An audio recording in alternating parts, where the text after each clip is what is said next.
What does measuring the temple mean in Revelation 11:1-2? Preterists believe John was measuring a physical temple in Revelation 11:1 because the physical temple was still standing when he wrote Revelation. They fail to see the spiritual aspect of this verse.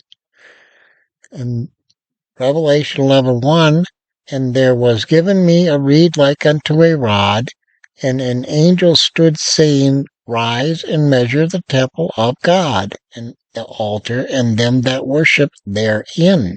Revelation 11:2.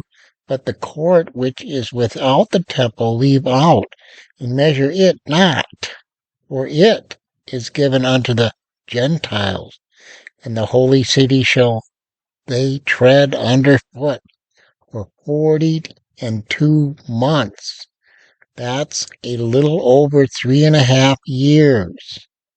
Preterists think that when John wrote Revelation, he was told to measure a real building, the temple in Jerusalem. But Jesus taught something deeper. He is the true temple, and if we believe in Jesus, we become part of that temple too. Jesus said in John 2, Destroy this temple, and in 3 days I will raise it up. He wasn't talking about a building. He meant his body. So when John is told to measure the temple, it's not about bricks and walls. It's about measuring the people who belong to it.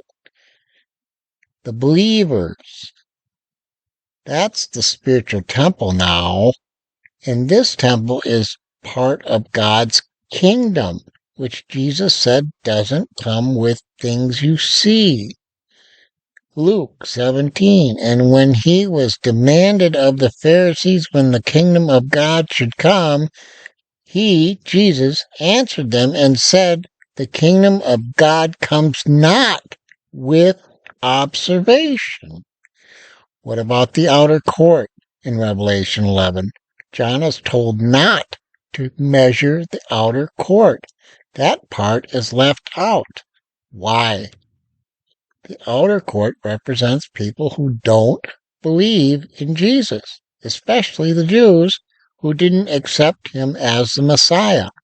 They were the first to have a relationship with God, but when they didn't follow Jesus into the new covenant, they were no longer part of the inner temple.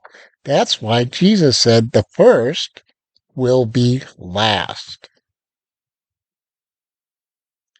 Instead of being measured and protected, they were left outside.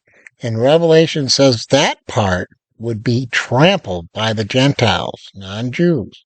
That's exactly what happened in 70 AD when the Romans destroyed the temple in Jerusalem within 3.5 years. In simple terms, the temple now is spiritual, not a building. Jesus is the temple, and believers are part of it. The measuring shows who belongs to Jesus. Those who reject him were left out in the outer court. The outer court was tread underfoot, just like Jerusalem was by the Romans in 70 AD, during a period of 3.5 years or 42 months.